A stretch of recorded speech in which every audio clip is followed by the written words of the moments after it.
ذکر کروں گا میں آپ کو انشاءاللہ۔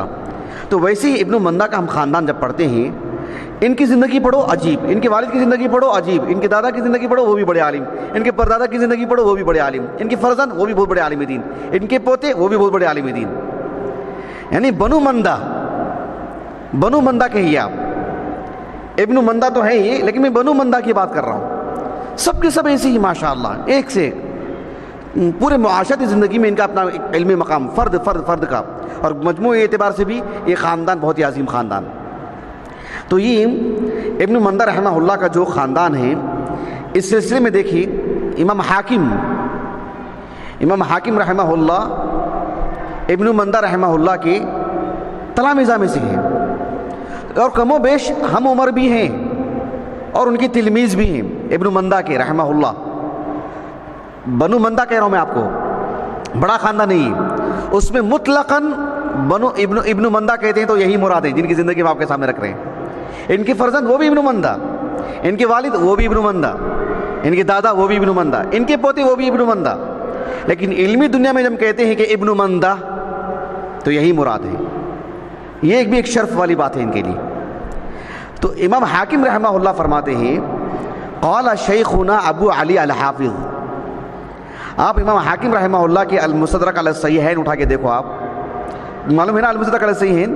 کیوں نہیں معلوم ہے آپ لوگوں کو؟ ماشاءاللہ المستدرک علی الصحیحین، اس میں امام حاکم رحمہ اللہ نے اپنے جن اساتذہ سے بکثرت روایت لائے ہیں ان میں سے ابو علی الحافظ کنیت سے ہی، اور ابو علی الحافظ ایسے ہی لکھتے ہیں امام حاکم رحمہ اللہ۔ ان کی زندگی بھی بڑی نرالی ہے ابو علی الحافظ کی، میں نے ایک مضمون لکھا تھا واٹس ایپ پر ابو علی الحافظ کے بارے میں رحمہ اللہ۔ تو امام حاکم رحمہ اللہ کہتے ہیں کہ ہمارے استاذ ابو علی الحافظ نے کہا بنو مندہ اعلام الحفاظ فی الدنیا قدیما و حدیثا۔ ابو علی الحافظ رحمہ اللہ نے کہا، ابو علی الحافظ نے جب یہ بات کہی اس وقت ابن مندہ کا علم دنیا میں کوئی مقام نہیں تھا، ان کا انتقال ہوا تھا 347 ہجری کو، 347 ہجری کو۔ اس وقت ان کی عمر کتنی تھی؟ کم و بیش 37 سال کی عمر تھے علمی خاندان کے، لیکن انتقال کے بعد ابن مندہ کا جو نام، جو مقام، جو رتبہ تھا، وہ ابو علی الحافظ رحمہ اللہ نے جب بات کہی تو اس وقت وہ مقام نہیں تھا۔ اس کے باوجود بھی اس خاندان کا نام دیکھیں کیسے ہیں۔ یہ کہتے ہیں کہ بنو مندہ اعلام الحفاظ فی الدنیا قدیما و حدیثا، یہ بات کہی انہوں نے۔ ابو نعیم الاصبہانی رحمہ اللہ، ان کی جو کتاب ہے تاریخ اصبہان، کافی ضخیم کتاب ہے، اور تاریخ اصبہان میں ان کے خاندان کا تو تقریباً ذکر ہے۔ جب ان کا نام لایا، ان کا نام زیر بحث آیا ابن مندہ کا رحمہ اللہ، یعنی محمد بن اسحاق کا، کہا کہ هو حافظ من اولاد المحدثین، هو حافظ من اولاد المحدثین، یعنی خاندان کا تعارف میں آپ کو کروا رہا ہوں کس قدر علمی خاندان ہے۔ دیکھیں محدثین کے اولاد میں سے ہیں۔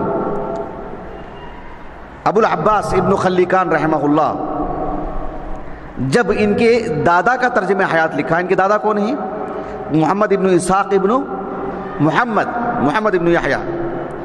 جب ان کے دادا محمد ابن یحییٰ ابن مندہ کا ذکر کیا وفیت الاعیان میں، تو کہا کہ کان احد الحفاظ الثقات۔ اس کا تعلق تو ان کے خاندان سے نہیں ہے، عام علماء کے مابین ان کی کیا حیثیت ہے وہ۔ کان احد الحفاظ الثقات وہم، یعنی بنو مندہ، وہم اہل بیت کبیر خرج منہ جماعت من العلماء۔ یہ ایسے گھرانے کے ہیں، یہ شرف کی بات ہے، کیونکہ ہمارا ایمان ہے کہ اللہ کے رسول کی جو حدیث مبارکہ ہے صحیح بخاری کی، حدیث معاویہ بن ابی سفیان رضی اللہ عنہما، من یرید اللہ بہ خیرا یفقہہ فی الدین۔ دیکھیں میں اور آپ یہاں بیٹھے ہیں، واللہ کہتا ہوں ہم کو اس کا احسان ماننا چاہیے اور اس کا شعور آنا چاہیے۔ من ہے نا، من عموم کے لیے آتا ہے، اس میں میرے اور آپ کے نام کا ذکر ہے کیا؟ من عموم کے لیے آتا ہے، کوئی غیر مسلم بھی ہوگا کافر، جسے جنم دینے والی بھی ایک کافرہ ہوگی، اس کے بطن سے اللہ تعالیٰ اس کو نکال کر کے اسے امت مسلمہ کا امام بنائے گا رب العالمین۔ من، بس کیا ہے؟ یرید اللہ بہ خیرا، اللہ جس کے ساتھ خیر کا ارادہ کرے۔ ابن حجر کہتے ہیں رحمہ اللہ، الفاظ دیکھیں ابن حجر کے، ابن حجر رحمہ اللہ کہتے ہیں وَذَلِكَ لَا يَكُونُ الْاِكْتِسَابُ فَقَط، شرعی علم صرف اکتساب سے نہیں ملے گا۔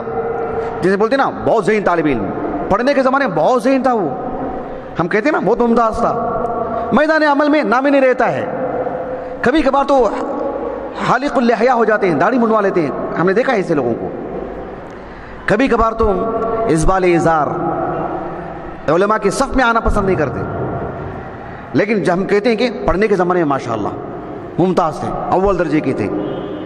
اصل مسئلہ کیا ہے؟ وَذَلِكَ لَا يَكُونُ الْاِكْتِسَابُ فَقَط، ابن حجر کے الفاظ ہیں، اکتساب سے شرعی علم نہیں ملتا، بل لِمَن يَفْتَحِ اللَّهُ عَلَيْهِ، اللہ جس کا سینہ حق کے لیے کھول دے اسی کو ملے گا وہ۔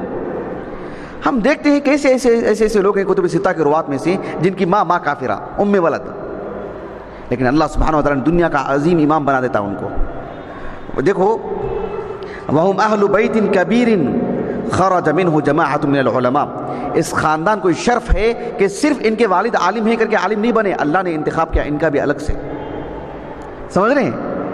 ان کے دادا اللہ نے انتخاب کیا ان کا الگ سے، ویسا اگر ہوتا نا تو پھر آج تک بھی ہونا چاہیے تھا ان کے خاندان میں، اگر ایسی ہوتا تو، لیکن اللہ سبحانہ وتعالیٰ کو جب تک منظور تھا ان کے خاندان میں علم کو رکھا، جب منظور نہیں تھا رب العالمین نے اس چیز کو نکال لیا۔ اللہ اکبر، نصر اللہ علیہ السلام۔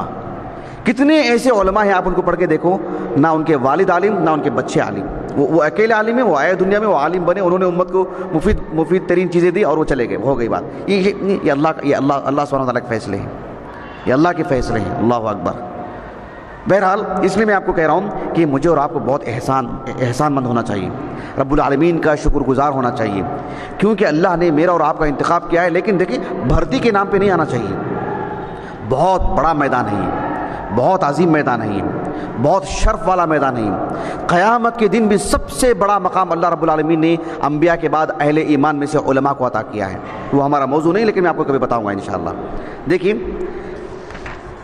ابو نعیم الاصبہانی رحمہ اللہ، جب ان کے والد، ان کے جو والد ہیں محمد کے، کون؟ اسحاق، جب ان کا ذکر کیا تاریخ اصبہان میں تو کہا کہ ابو یعقوب، ان کے والد کا نام کیا تھا؟ اسحاق، کنیت ابو یعقوب تھی ان کی، کہا کہ ابو یعقوب کان من اہل بیت الحدیث والروایہ، کان من اہل بیت الحدیث والروایہ، یہ اس خانوادے کے ہیں، یعنی علماء کے گھرانے کے، جو حدیث پڑھنے پڑھانے والے، شریعت پڑھنے پڑھانے والے، خانوادہ ہی ایسا ہے ان کا۔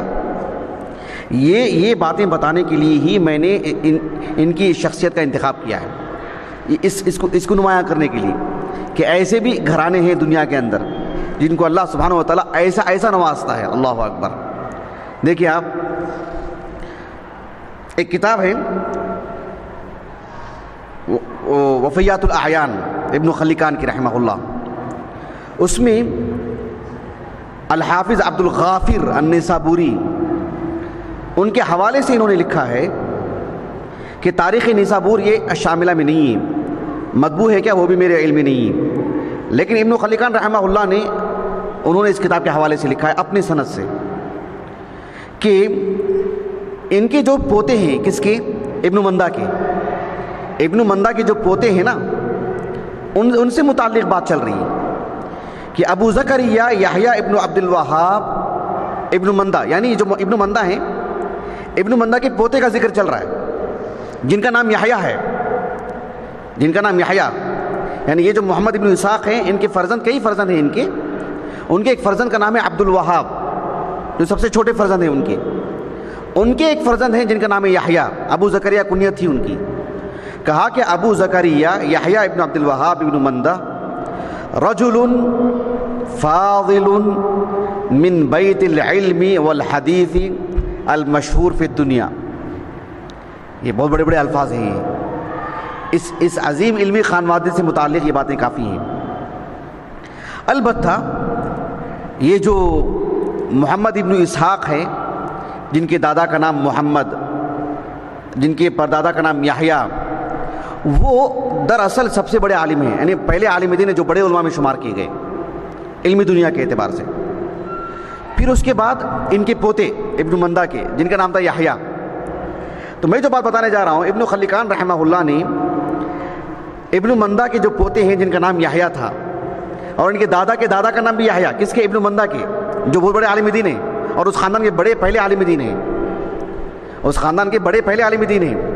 اور ان کے جو پوتے ہیں جن کا نام ہے یحییٰ، بات واضح ہو رہے ہیں الحمدللہ، ان کے جو پوتے ہیں یحییٰ، ان کے بارے میں انہوں نے لکھا کہ حافظ السمعانی رحمہ اللہ ان کے حوالے سے لکھا ہے کہ بیت ابن مندہ بدأ بیحییٰ ختم بیحییٰ، کہ یہ وہ جو یحییٰ ہیں، یحییٰ ابن مندہ، یحییٰ ابن مندہ یعنی جن کے بارے میں آج پروگرام چل رہا ہے، محاضرہ ہو رہا ہے، ان کے دادا کے دادا جن کا نام تھا یحییٰ، یحییٰ ابن مندہ، وہ خاندان کے پہلے بڑے عالم دین ہیں۔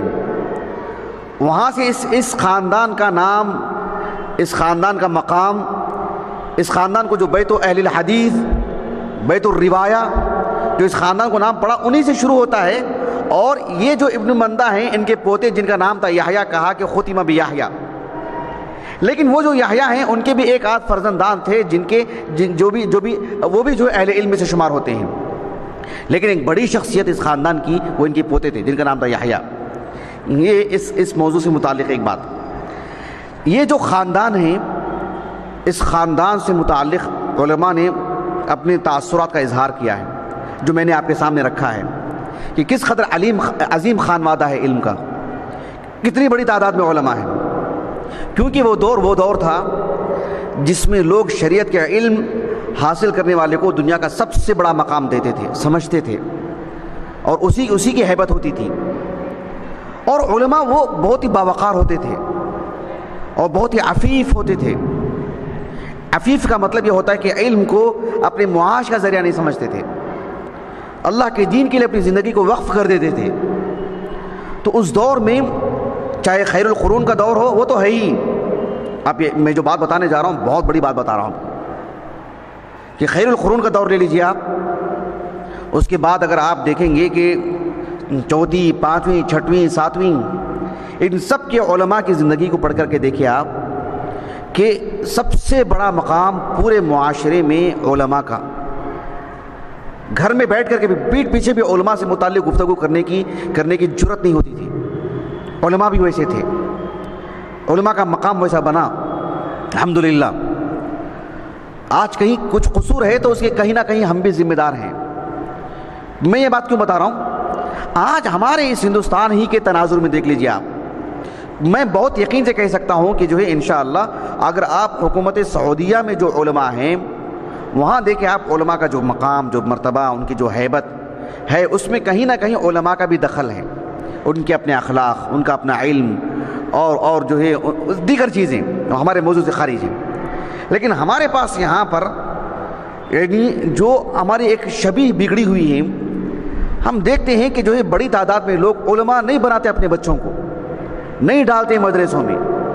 کیا وجہ ہے اس کی؟ صرف ایک یہ وجہ کہہ کر کے ہم مسئلہ حل نہیں کر سکتے کہ اللہ کی طرف سے توفیق نہیں، وہ تو ہے، وہ ایک الگ چیز ہے، وہ تو ایک الگ چیز ہے۔ لیکن ایک معاملہ یہ بھی ہے، وہ دیکھتے ہیں کہ معاشرے میں علماء کی بڑی تعداد ایسی ہیں جو معاشی اعتبار سے لوگوں کے جیبوں پر نظر رکھے رہتے ہیں، بڑی تعداد رہتی ہے ایسی، جو تبرعات کے نام پر اور جو دیگر چیزوں کے نام پر لوگوں سے بس اسی تناظر میں تعلق رہتا ہے کہ ہمارے لیے کچھ کیجیے، ہمارے لیے کچھ کیجیے۔ اس وجہ سے علماء کی ہیبت کہیں نہ کہیں ختم ہو جاتی ہے۔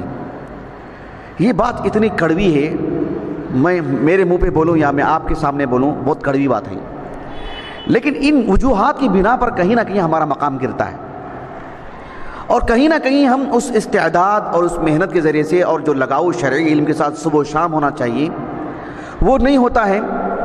ہم بھی عام لوگوں کی طرح لوگوں کے ساتھ 4 گھنٹے باتیں کرتے بیٹھے رہتے ہیں، اور ایسے ہی ہم وقت گزار لیتے ہیں، ٹھوس علمی اصولوں پر ہم بات نہیں کرتے ہیں، اس وجہ سے بھی کہیں مقام گر جاتا ہے۔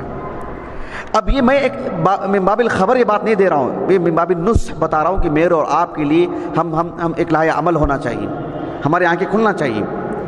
آج اتنی بڑی تعداد میں جو مدارس میں طلبہ پڑھ رہے ہیں، آپ دیکھیے آپ کہ وہ لوگ ہیں جو عام متوسط درجے کا خاندانی لوگ ہیں یا غریب قسم کے بچے ہیں۔ صرف مساجد کو رکھ لیجیے آپ، مساجد کے جو ذمہ داران ہیں ان کے کتنے بچے مدرسوں میں پڑھتے ہیں؟ وہ اس مسجد کے ذمہ دار ہیں، ان کا بچہ مدرسے میں پڑھ رہا ہے، کیوں؟ وہ اپنے آنکھوں سے دیکھ رہے ہیں کہ ایک عالم جو ان کے سامنے مقام گرا ہوا ہے اس کا، اور پھر مستقبل میں ایک ڈاکٹر انجینئر کی طرح وہ بھی معاش اسی سے جوڑ کے رکھے منبر و محراب سے، بولیں گے کہ بچے کی زندگی خراب ہو جائے گی۔ سبحان اللہ العظیم۔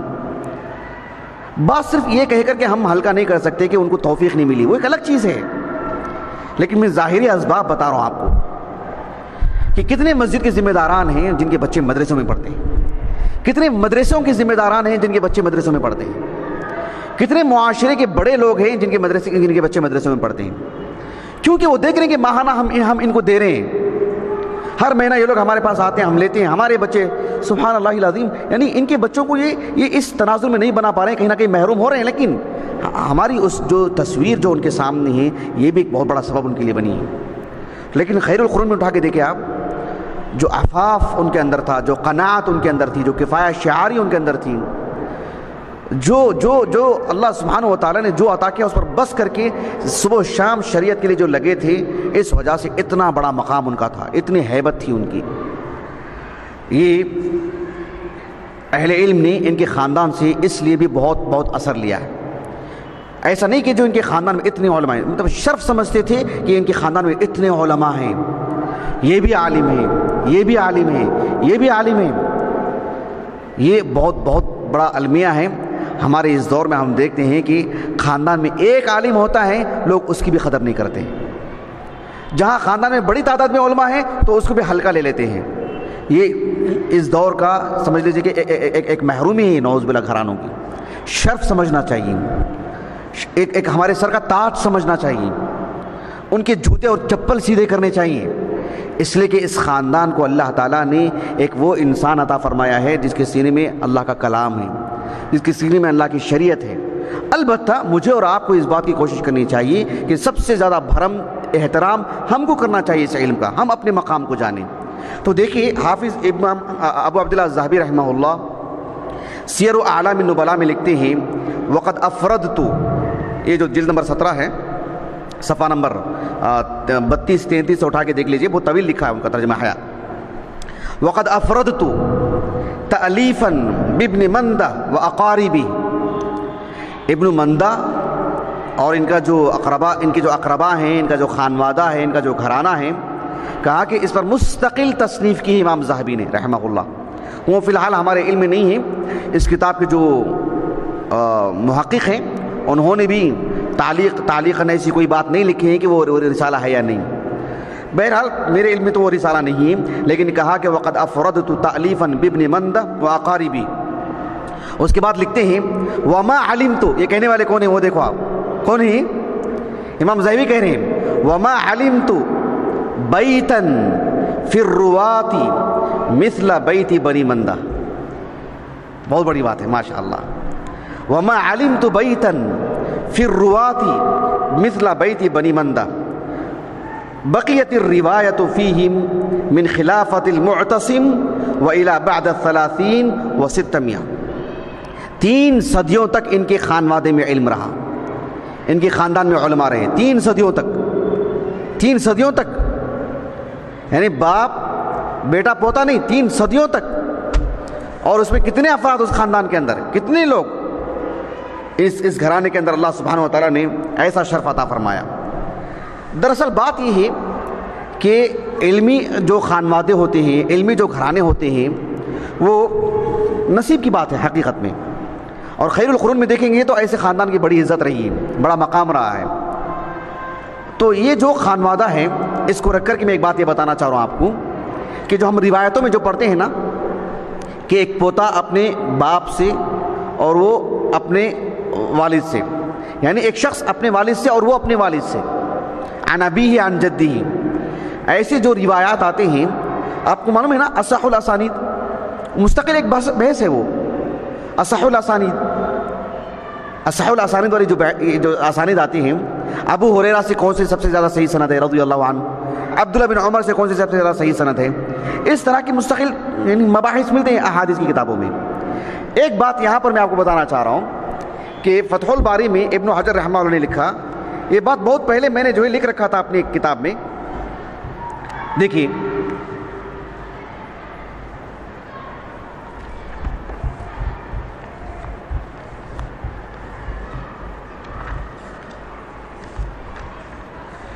کتاب التہجد، امام بخاری کا الجامع الصحیح، اس کی جو کتاب التہجد ہے اس میں ایک باب قائم کیا امام بخاری نے رحمہ اللہ، باب تحریض النبی صلی اللہ علیہ وسلم علی قیام اللیل والنوافل من غیر ایجاب. قیام اللیل پر ابھارنا یعنی اپنے اہل خانہ کو، من غیر ایجاب کیونکہ وہ وجوب کا تو درجہ نہیں ہے اس کا، لیکن اہمیت اس کی اپنی ہے. اس باب کے تحت امام بخاری رحمہ اللہ نے جو 3 حدیثیں لے کر کے آئے، اس میں ایک دوسری حدیث ہے، میں آپ کو سند پڑھتا ہوں، آپ غور کیجئے. امام بخاری رحمہ اللہ فرماتے ہیں حدثنا ابو الیمان قال اخبرنا شعیب عن الزہری. اب یہاں سے غور کیجئے آپ. قال اخبرنی علی بن حسین، اخبرنی علی بن حسین ان حسین بن علی اخبرہ ان علی بن ابی طالب اخبرہ ان رسول اللہ صلی اللہ علیہ وسلم طرقہ، یعنی طرقہ ای طرق الباب، دروازے کو کھٹکھٹایا. کیا ہے سند اس میں؟ ابو الیمان رحمہ اللہ امام بخاری کو استاذ کس سے روایت کرتے ہیں؟ شعیب بن ابی حمزہ سے. وہ کس سے روایت کرتے ہیں؟ امام زہری سے روایت کرتے ہیں. اب یہاں سے دیکھیں آپ، جس خانوادے کا وہ ذکر کر رہے ہیں علی بن حسین، کون ہے یہ؟ زین العابدین. وہ اپنے والد سے حسین ابن علی معروف صحابی رضی اللہ عنہ، آپ صلی اللہ علیہ وسلم کے نواسے، اور وہ اپنے والد سے علی بن ابی طالب. اس سند کے ساتھ یہ جو حدیث آئی ہے، ابن حجر رحمہ اللہ نے بڑی دلچسپ بات کہی ہے. دیکھیے وَأَمَّا حَدِيثُ عَلِي وَأَمَّا حَدِيثُ عَلِي فَعَلِي بن الحسین المذکور فی اسنادہ ہوا زین العابدین. یعنی علی یعنی جو حسین ابن علی ہیں رضی اللہ عنہ، ان کے فرزند، ان کا نام تھا علی جو علمی دنیا میں زین العابدین کے نام سے معروف ہیں.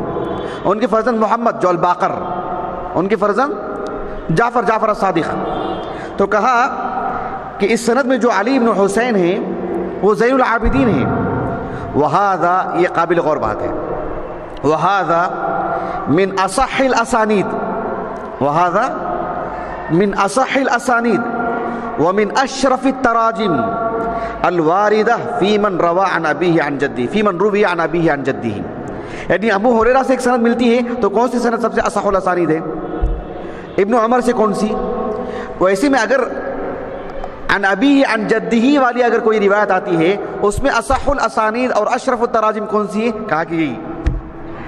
ایسے ابن حجر رحمہ اللہ نے ایک دلچسپ بات کہی، نقطہ واضح ہے نا الحمدللہ، یعنی گھرانے کے اعتبار سے یہ مجھے نقطہ بہت اچھا لگا. بہت پہلے میں جو اس کو لکھ کے رکھا تھا میں، اس لیے کہ ہمارے جو قدیم علماء ہیں ایسا تھا معاملہ ان کا کہ اللہ سبحانہ و تعالیٰ نے ان کو علم دے دیا.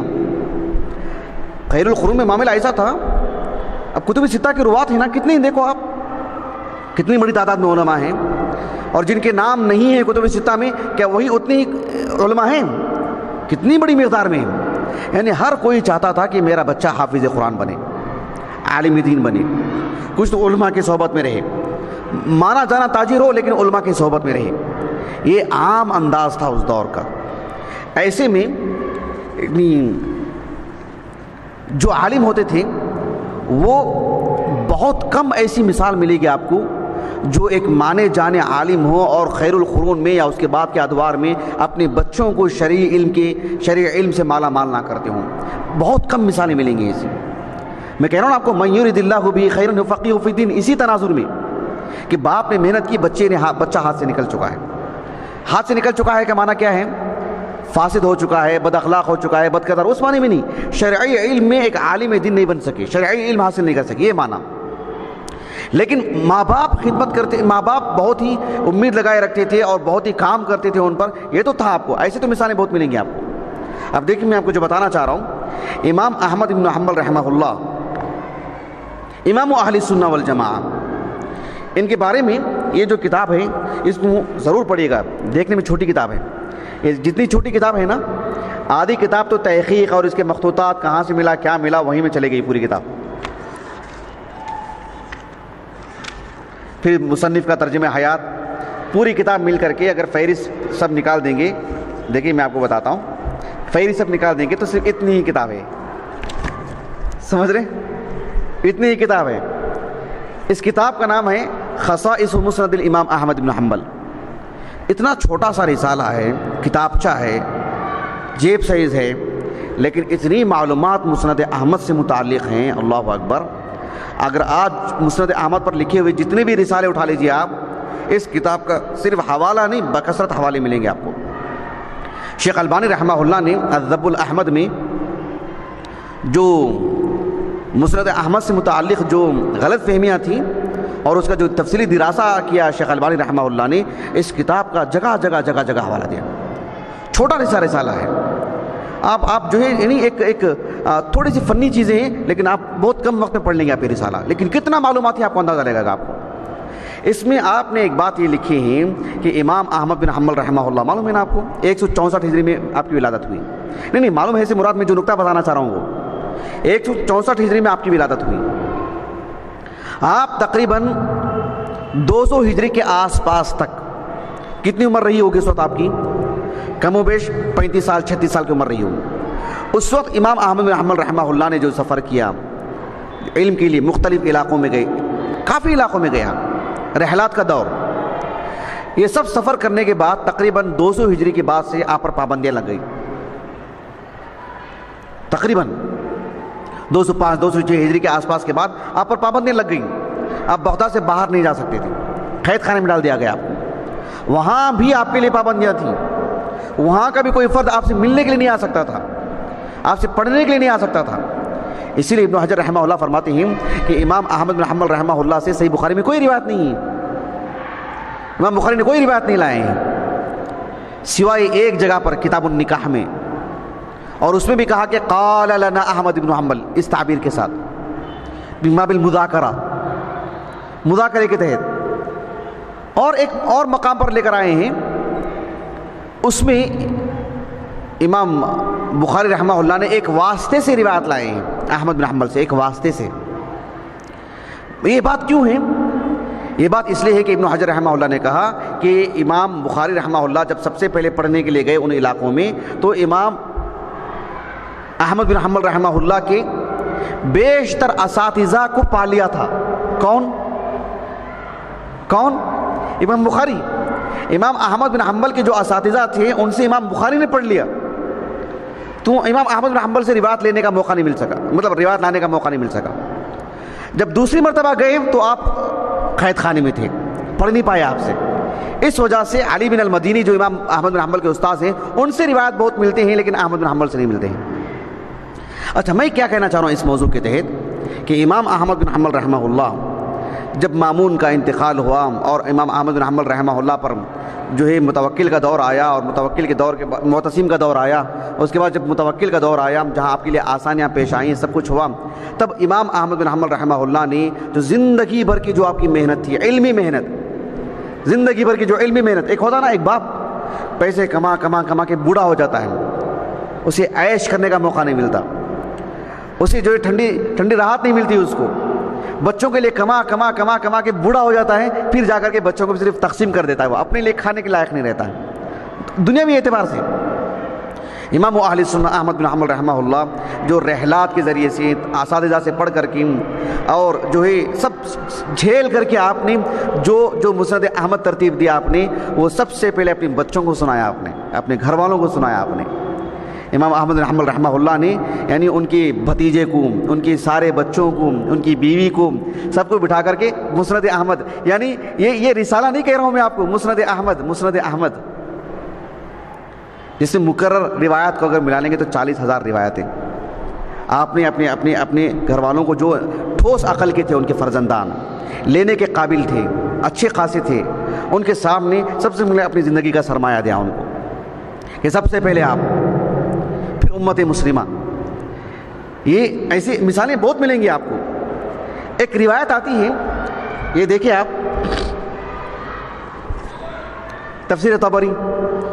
تفسیر طبری میں امام طبری رحمہ اللہ، ہم جانتے ہیں کہ آپ اس دور کے علماء میں سے ہیں جو سند سے ایک ایک قول پیش کرتے ہیں، حتیٰ کہ ایک آیت کریمہ کا یہ معنی ہے تو اپنے ایک سند سے پیش کرتے ہیں. اصل روایہ وہ دور ایک سند کو بکثرت لاتے ہیں، بکثرت اتنی مرتبہ لائے ہیں، یا اللہ بہت مرتبہ لائے ہیں ایک سند، یعنی اسی سند سے اس قول کو پیش کر مختلف اقوال پیش کرتے ہیں اسی سند سے، اور اس سند کو کئی مرتبہ لائے ہیں، اور وہ سند پورے خاندان کے سند ہے.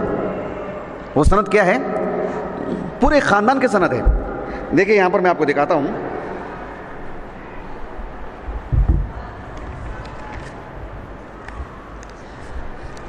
دیکھیں سورۃ البقرہ بالکل آغاز میں وہ جو آیت کریمہ ہے نا، ختم اللہ علی قلوبہم وعلی سمعہم وعلی ابصارہم غشاوہ ولہم عذاب عظیم، نسأل اللہ السلامہ. یہ جو آیت کریمہ ہے، اس آیت کریمہ کی تفسیر میں ایک روایت لے کر کے آئے ہیں. سند سنیے آپ.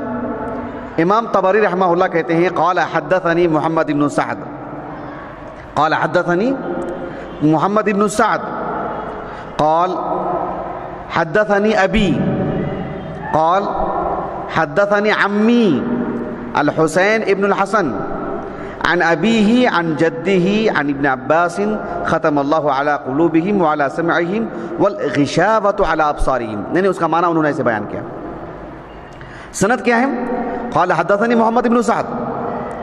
وہ کیا کہہ رہے ہیں؟ قال حدثني أبي. وہ کہہ رہے ہیں قال حدثني عمي الحسین ابن الحسن عن ابیہ عن جدی عن ابن عباس. اس سند سے متعلق شیخ احمد شاکر مصری رحمہ اللہ، ان کی زندگی سے متعلق انشاءاللہ جو ہماری چہارشویں والی کلاس ہے اس میں انشاءاللہ باذن اللہ تعالی اللہ توفیق عطا فرمائے آئندہ سال کبھی آپ کے سامنے پیش کروں گا. شیخ احمد شاکر مصری رحمہ اللہ وہ کہتے ہیں هذا الاسناد من اکثر الاسانید دورانا فی تفسیر الطبری وهو اسناد مسلسل بالضعفاء من اسرة واحدة. ایک ہی خاندان پر مبنی ہے یہ پوری سند، اور مسلسل بالضعفاء، مسلسل بالضعفاء ان صح هذا التعبير وهو معروف عند العلماء بتفسير العوفي. بہرحال اس سند سے متعلق ایک ایک راوی کا دراسہ کیا. محمد بن سعد ان کا کیا درجہ ہے، اور پھر سعد ان کا کیا درجہ ہے، حسن ابن حسین ان کا، حسین ابن حسن ان کا کیا درجہ ہے، ان کے والد کا ان کے دادا کا تفصیلی دراسہ کیا. یعنی مطلب یہ کہ اس سند سے کیوں لے کر کے آئے روایات، وہ اس کا ذکر انہوں نے کیا ہے، جس سے بہرحال میں نے اس وقت بیان کیا تھا جو کتب تفاسیر میں ضعیف روایات، کتب تفاسیر میں ضعیف روایات، اس تناظر میں یہ بات میں نے کہا تھا. دیکھیں یہاں پر کہتے ہیں شیخ صالح بن عبدالعزیز آل الشیخ، شیخ صالح بن عبدالعزیز آل الشیخ رحمہ اللہ، یہ مقدمۃ فی اصول تفسیر ابن تیمیہ کی رحمہ اللہ، اس کی شرح متعدد علماء نے کی ہیں، انہوں نے بھی کی ہیں. وہ کہتے ہیں کہ احیانا تکون بعض الاسانید ضعیفۃ علی طریقۃ المحدثین. یعنی شیخ صالح بن عبدالعزیز آل الشیخ کا کہنا یہ ہے کہ کتب تفاسیر میں ضعیف روایت آتے ہیں محدثین کے نقطہ نظر سے، لیکن تفسیر کے باب میں ان میں لینے میں کوئی حرج نہیں ہے. یہ مطلق نہیں کہا آپ نے، لیکن مقید کہا، لیکن مقید بھی محدثین کی طرز پر یہ بات درست نہیں ہے. دیکھیے لکنہا مرویۃ من جہت الشرف، لیکن طریقۃ المحدثین کے اعتبار سے وہ سند کیا ہوتی ہے؟ ضعیف ہوتی ہے، لیکن لکنہا مرویۃ من جہت الشرف، بس خاندانی اعتبار سے. مثل الاسانید المعروف، الاسناد المعروف عن ابن عباس الذي فيه حدثني ابي عن جدي عن امه عن ابيه عن جده عن ابن عباس، اسناد يكثر في تفسیر ابن جریر. تو یہ بات انہوں نے ایک اس کا سبب بتایا آپ نے. سبب یہ ہے کہ من جہت الشرف لے کر کے آتے ہیں، ایک خانوادی کی بات خانوادی کی نہیں ہے، بات شرعی مسئلے کی ہے کہ اس سے شرعی مسئلہ ثابت ہوگا کہ نہیں ہوگا، اس کو دین مانیں گے کہ نہیں مانیں گے. یہ نا اصل ہے، اصل مقصود تو یہی ہے نا. تو پھر شرعی اعتبار سے کوئی بھی بات لیں گے تو طریقۃ المحدثین کا حساب کر کے ہی لیں گے. بات صحیح روایت سے آتی تو لیں گے، ضعیف ہے تو ہم اس کے مکلف ہی نہیں ہیں. من جہت الشرف لیکن یہ جو سند ہے بکثرت اس کے اندر پائی جاتی ہے تفسیر ابن جریر میں۔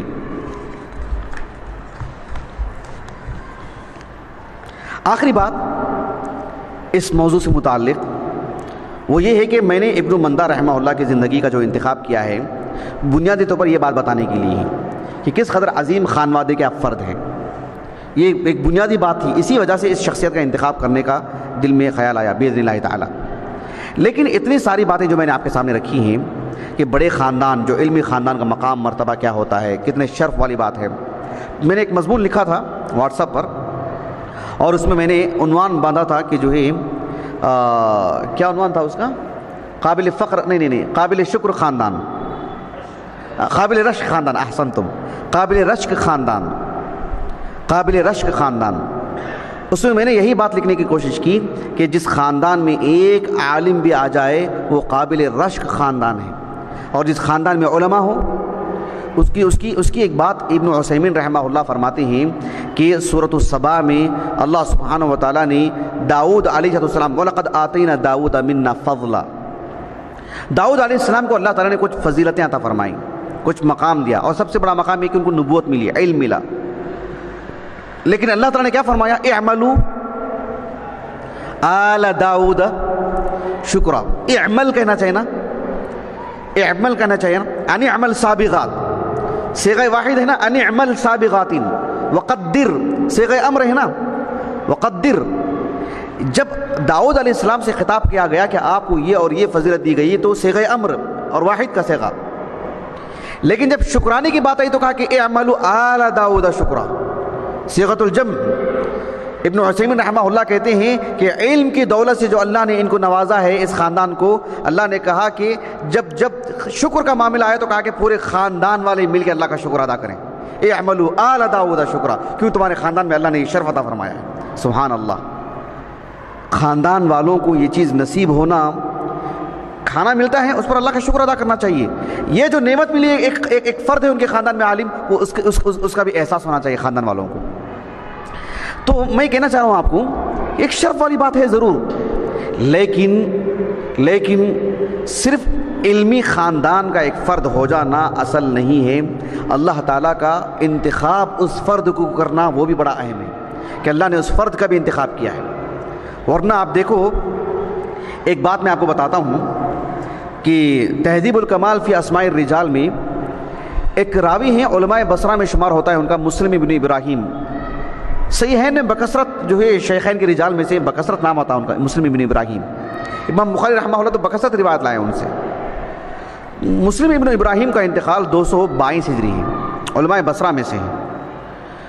یحییٰ ابن معین رحمہ اللہ، ہم کتب ستہ کے رجال کو پڑھ رہے ہیں، میں آپ لوگوں کو ایسا بتاتے رہتا ہوں، یحییٰ ابن معین سے، احمد بن حنبل سے، یحییٰ ابن سعید الانصاری سے، شعبہ بن الحجاج سے، یحییٰ ابن سعید القطان سے رحمہم اللہ اجمعین۔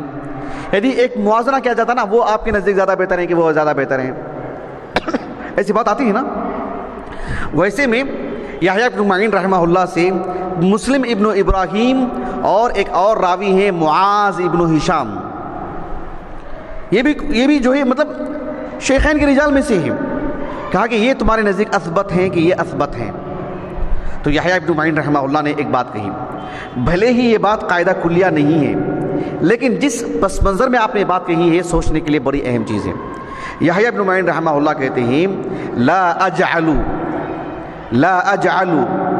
رجلا لم يروي الا عن ابيه كرجل روى عن الناس۔ ایک عالم دین ہے جو علم سب سے لیتا ہے، سب علماء سے لیتا ہے، اس کے علم میں پختگی زیادہ آتی ہے، پرکھ اس کے اندر زیادہ رہتی ہے، تمیز اس کے اندر زیادہ رہتی ہے، بنسبت اس کے کہ ایک شخص سوائے اپنے والد کے کسی کے پاس سے نہیں پڑھتا۔ ایسے میں ان کے مقابلے میں ان سے لینے کو زیادہ ترجیح دوں گا میں۔ ہاں، جب ہشام الدستوائی رحمہ اللہ سے جب روایت لینے کی بات آتی ہے، ان کے تلامذہ میں سے معاذ کا نمبر زیادہ آگے رہے گا بعثت باپ کے۔ لیکن ایک عمومی طور پر کتنی بڑی بات کہی تھی کہ یحییٰ ابن معین رحمہ اللہ، بھلے یہ قاعدہ کلیہ نہیں ہے، ہر جگہ پر فٹ کرتے جائیں، لیکن جس پس منظر میں آپ نے بات کہی ہے یہ ایک سوچنے کا ایک زاویہ ہے۔ بات واضح ہے نا آپ کو؟ الحمدللہ جی، بارک اللہ فیکم۔ بہرحال یہ اس لیے میں نے بات کہی ہے کہ کبھی کبھار ایک خاندان، علمی خاندان کا ایک فرد ہوتا ہے، وہ زیادہ استفادہ نہیں کر پاتا بنسبت اس کے جو باہر کا ایک آدمی ان سے استفادہ کر لیتا ہے، ایک باہر کا فرد ان سے استفادہ کر لیتا ہے۔ ایسے آپ کو کتب ستہ میں بہت سارے رجال مل جائیں گے۔ میں اس کا ایک ارادہ کیا ہوں میں کہ جیسا ایک ایک نقطہ جو ہوتا نا اس سے متعلق ہندوستان کے کتب ستہ کے رجال میں سے جہاں جہاں ایسی باتیں آتی ہیں ایک جا کر دیا جائے۔ جیسے میں نے کہا کہ جو ہے یعنی بنسبت اپنے باپ سے جو استفادہ نہیں کر پایا دوسرے آدمی نے ان سے زیادہ استفادہ کر لیا۔ جیسے ایک فرد کی ایک تو نظریہ ہوا نا، یہ عملی طور پر ایک مثال، دو مثال، تین مثال ایسے ڈھونڈ کے لا کے جمع کریں، 10 مثالیں بنائیں اس کی، تو اس سے زیادہ بات واضح ہوتی ہے۔ ایسا ہونا چاہیے۔ اسی لیے خطیب بغدادی رحمہ اللہ کی ایک کتاب ہے، معروف کتاب ہے الرحلۃ فی طلب الحدیث، میرے پاس نیا نسخہ ہے الحمدللہ، الرحلۃ فی طلب الحدیث۔ اس میں آپ نے طلب علم کے لیے جو لوگ رحلہ یا سفر نہیں کرتے ہیں، آج کے دور میں تو وہ چیز ہے ہی نہیں، بہت کم، نہ کے برابر۔ تو میں یہ کہنا چاہ رہا ہوں کہ خطیب بغدادی رحمہ اللہ نے اس کتاب میں ایک بات یہ بھی واضح فرمائی ہے کہ جو لوگ طلب علم کے لیے سفر نہیں کرتے اس چیز کو بتانے کے لیے آپ نے ایک بات کہی۔ آپ نے کہا کہ یحییٰ ابن معین رحمہ اللہ وہ کہتے ہیں کہ 4 طرح کے لوگ ایسے ہیں جن کے اندر علم کی پختگی نہیں آتی، یا علم کی طرف ان کا دل مائل نہیں ہوتا، علم کی طرف ان کی رغبت نہیں ہوتی۔ یہ بھی قاعدہ کلیہ نہیں ہے لیکن عادتاً ایسے ہو جاتا ہے۔ کیا بات ہے؟ ایک وہ ہے جو حارس الدرب، جو کسی کا نوکر چاکر ہوتا ہے نہیں، وہ کبھی بھی جو ہے مستفید نہیں ہو پاتا۔ مثال کے طور پر ایک قاضی ہے، ایک قاضی کے پاس ایک شخص نے 10 مسئلے لے کر آیا اپنی زندگی کے، اس کو زیادہ فائدہ ہو جاتا اس کو کہ کیسے فیصلے کرتے ہیں، کیسے مسئلے کو سمجھتے ہیں، کیا کچھ ہوتا ہے، سب سمجھ لیتا ہے وہ۔ لا قدر اللہ، اللہ میرے اور آپ کی حفاظت فرمائے۔ لیکن میں ایسے بتا رہا ہوں کہ جو لوگ بارہا پولیس اسٹیشن جاتے ہیں وہ وہاں کے حالات سے زیادہ واقف رہتے ہیں، کیا رہتے ہیں، کیا حالات رہتے ہیں۔ جو لوگ جو ہے مطلب کورٹ وغیرہ جاتے ہیں اپنے مسائل کو لے کر کے، لا قدر اللہ ہماری حفاظت فرمائے، لیکن وہ لوگ وہاں کے حساب سے زیادہ تجربے کار ہوتے ہیں۔ جو لوگ بارہا بڑی اسپتالوں کو جاتے ہیں وہ وہاں کے مطلب طور طریقوں سے، وہاں کے رہن سہن سے، وہاں کے ماحول سے، وہاں کی چیزوں سے اچھی طرح واقف ہو جاتے ہیں۔ ایسے کوئی قاضی کے پاس جاتا ہے، لیکن جو حارس ہوتا ہے، نگران ہوتا ہے، وہ صرف بھیجو کیا، ہاں بھیج دیتا ہے، جانے والے کو دروازہ کھول دیتا ہے۔ وہ اندر سے کہاں مستفید ہو پا رہا ہے، وہ مستفید نہیں ہو پائے گا۔ کہا کہ ایک وہ شخص ہے، ایک دوسرا وہ شخص ہے منادی القاضی، حارس الدرب میں نے کہا، ایک وہ شخص جو کہ نگران ہے، چوکیدار ہے، ایک علمی ادارے کا بھی چوکیدار رکھ لیجئے، لیکن اس کے اندر جو علم ہے اس سے کہاں مستفید ہو پا رہا ہے وہ۔ مسجد نبوی میں دروس ہوتے ہیں لیکن ایک شخص مسجد نبوی کے دروازے کے پاس کھڑا ہے، لوگوں کو چیک کر رہا ہے کون آ رہے ہیں کون جا رہے ہیں، اس کی تخفیف نہیں، اس کی چوکیداری کی وجہ سے ہمیں امن ملتا ہے باذن اللہ تعالی، ہمیں راحت ملتی ہے، لیکن عادتاً وہ شخص محروم ہو جاتا ہے اندر کیا درس ہو رہا ہے اس پر وہ دھیان نہیں دے سکتا ہے۔ یہ بات مقصود ہے۔ ایک وہ شخص ہے جو منادی القاضی، جو ابھی میں نے کہا کہ جو قاضی کے لیے جو آواز دیتا ہے لوگوں کو، اب تمہارا نمبر آیا ہے، اب آپ آئیے، اور بھیجنے والے کو بھیجتے رہتا ہے۔ تیسرا کہا، تعجب ہوتا ہے، ابن المحدث۔ کبھی ایسا ہوتا ہے کہ محدث کا بیٹا یعنی کسی سے پڑھتا نہیں، کسی کے پاس جاتا نہیں، ہمارے ابا عالم دین ہیں، ہمارے دادا عالم دین ہیں، ہمارے خاندان میں سب علماء ہی ہیں۔ ایسے بہت سارے لوگوں کو ہم نے ناس کرتے ہوئے دیکھا، ہمارے خاندان میں بھی بڑے بڑے علماء ہیں، لیکن آپ نے پڑھا کتنا، آپ نے استفادہ کیا کتنا، آپ نے سیکھا کتنا؟ آپ بھی تو عالم نہیں بن گئے۔ یہ چیز بھی کبھی کبھار اس کو رحلات سے روک دیتی ہے۔ وہ کہیں سفر کیوں نہیں کرتا؟ ہمارا ابا عالم دین ہے، ہمارے والد سے میں پڑھ لوں گا۔ یہ چیز اس کے اندر جو ہے جھول پیدا کر دیتی ہے، علمی وزن اس کا کم ہو جاتا ہے۔ اسی تناظر میں وہ بات ہے جو یحییٰ ابن معین رحمہ اللہ نے مسلم ابن ابراہیم اور معاذ ابن ہشام الدستوائی کے تناظر میں کہی ہے۔ ایک چوتھی بات ہے وہ کہ وَرَجُلٌ يَكْتُبُ فِي بَلَدِهِ وَلَا يَرْحَلُ فِي طَلَبِ الْحَدِيثِ، بس اپنے ہی علاقے سے کچھ لوگوں سے پڑھ لیتا ہے، باہر کے علماء سے اس کی آشنائی نہیں ہے، اس سے واقف ہی نہیں ہے، ان سے جانتا ہی نہیں ہے۔ کئی ہم نے لوگوں کو دیکھ لیا ہے، خاندان کے کچھ علماء کو، محلے کے کچھ علماء کو دیگر علماء سے واقفیت ہی نہیں ہے، میں جانتا نہیں ان کو۔ یہ عیب ہے، ایک عالم دین کو نہیں جانتے ہیں، عیب ہے۔ آپ ایک بڑے عالم دین کو آپ نہیں جانتے ہیں، مشہور عالم دین آپ نہیں جانتے ہیں۔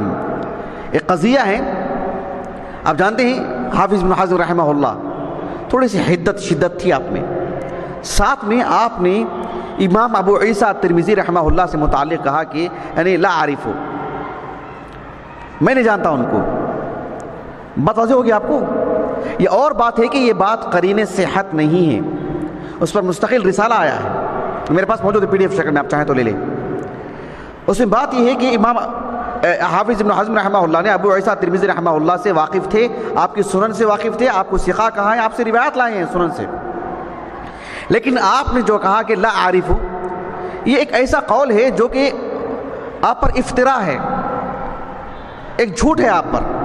لیکن وہ جھوٹ آیا کیسے؟ تھوڑی سی بے شعوری سے، ذرا سی چوک سے، اور چوک بھی دنیا کے بڑے اعلام بڑے علماء سے ہو گئی۔ حافظ ابو عبداللہ الذہبی سے ذرا سی چوک ہوئی اور وہیں سے وہ چیز منقول ہو کر کے آئی حافظ ابن حجر کے پاس۔ ابن القطان رحمہ اللہ جو علماء اندلس میں سے ہیں، سب سے پہلے چوک ان سے ہوئی وہاں پہ، وہ علماء اندلس میں سے ہیں، اور علماء اندلس حافظ ابن حزم رحمہ اللہ سے تھوڑے سے نالاں رہتے ہیں، کیونکہ انہوں نے مالکیہ پر مقلدین پر خوب جم کے رد کیا انہوں نے۔ اچھا بہرحال ابن حجر رحمہ اللہ نے تہذیب التہذیب میں جب ابو عیسیٰ ترمذی رحمہ اللہ دنیا کی نادر ترین شخصیات میں سے ہیں، جب ان کا ترجمہ حیات لکھا تو کہا کہ ابن حزم نے آپ سے متعلق کہا کہ لا عارف، کہا کہ فقد نادا ابن حزم جہلہ، ایسے کہا فقد نادا ابن حزم علی عدم اطلاعہ، ابن حزم نے اپنی جہالت کا چرچا کیا ہے اور کچھ نہیں کیا، ایسے کہا ابن حجر نے۔ یعنی آپ کہتے ہیں کہ میں امام ترمذی کو نہیں جانتا ہوں، تو تم اپنی جہالت کی چرچا کر رہے ہیں اور کچھ نہیں کر رہے ہیں۔ نادا ابن حزم علی عدم اطلاعہ، تو یہ جو چیز ہے ایک عالم دین کو نہیں جاننا۔ کوئی یہ کہتا ہے کہ شیخ صالح الفوزان اچھا کہاں رہے تھے، میں تو نہیں جانتا ہوں، عیب ہے، عیب ہے، بہت بڑا عیب ہے۔ کوئی کہتا ہے کہ شیخ البانی میں نہیں جانتا، بہت بڑا عیب ہے یہ۔ شیخ البانی بے نیاز ہے اللہ کے فضل و کرم سے الحمدللہ، لیکن ہمارے لیے بہت بڑا عیب ہوگا، اور چونکہ ہم مدارس کے طلبہ ہیں، عالم دین ہیں، ہاں ایسا ہوتا ہے کہ کبھی کبھار ایک نیا نام اچانک آ جاتا ہے، لیکن خاص کر جن کی خدمات ہیں، جن کی مقبولیت ہے، جن سے بارے میں چرچے ہیں، ان سے متعلق ہم نہیں جانتے کہ وہ کون ہیں۔ سبحان اللہ العظیم، یہ بہت بڑا عیب ہے، بہت بڑا عیب ہے۔ ہم شہر میں رہتے ہیں، شہر کی معروف علماء سے ہم واقف نہ ہوں، ہم جو ہے آس پاس کے معروف علماء سے واقف نہ ہوں۔ ہندوستان کے بڑے علماء کا اگر ہم نام لینے کے لیے بولیں تو ہم بولیں کہ نہیں، میں تو ہمارے شہر کے وہ عالم کو جانتا ہوں، بس بقیہ کو میں نہیں جانتا ہوں۔ بہت بڑا عیب ہے۔ شاید دوسروں کے لیے عیب کم ہو، میرے اور آپ کے لیے عیب بڑھ جاتا ہے۔ ہم کو معلوم ہونا چاہیے اس فن میں کون، اس فن میں کون، اس فن میں کون، کون کس فن میں زیادہ علم رکھتے ہیں، کس میں کس کی زیادہ شہرت ہے، کس میں کس کا زیادہ بڑا مقام ہے، اس کا بھی ہمیں علم ہونا چاہیے۔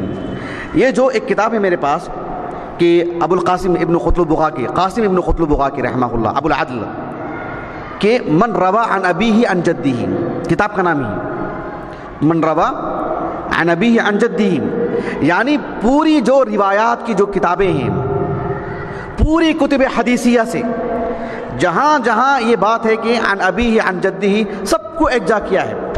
کہیں ثلاثیات ہیں، کہیں رباعیات ہیں، کہیں خماسیات ہیں، عن ابیہ عن ابیہ عن ابیہ، اس طرح سے، لیکن سب کو آپ نے ایکجا کیا ہے۔ یہ بھی ایک بہت بڑی شرف کی بات ہے۔ شیخ فیصل ابن باسم الجوابرہ حفظہ اللہ، ان کی تحقیق سے وہ کتاب چھپی ہے، اور دور حاضر میں آپ دیکھیے کہ شیخ محمد بن عبد الوہاب النجدی رحمہ اللہ، ان کے جو والد ہیں وہ بھی بہت بڑے عالم دین، سب جانتے ہیں نا الحمدللہ۔ ان کے جو دادا ہیں وہ بڑے عالم دین، اپنے زمانے کے، اپنے وقت کے، اپنی جگہ کے۔ آج تک بھی دیکھیے ان کے خاندان میں صرف ایسا نہیں کہ محمد بن عبد الوہاب کی وجہ سے ان کے لیے عزت اور شرف ہے، فی نفس ہی ان کے لیے اپنے لیے عزت اور شرف ہے۔ کیوں؟ ان کی خدمات ہے، ان کا اپنا ایک مقام ہے، ان کا اپنا ایک علمی وزن ہے، فی نفسی ہی ماشاءاللہ۔ ایک عظیم خاندان ہے اس دور کا، دیگر بھی خاندان ہیں۔ اللہ سبحانہ و تعالی ہمیں بھی ایسے خاندان عطا فرمائے برکت کے ساتھ، اور مفید ترین اللہ سبحانہ و تعالی بنائے ہمارے اپنے خاندان کو۔ چلیے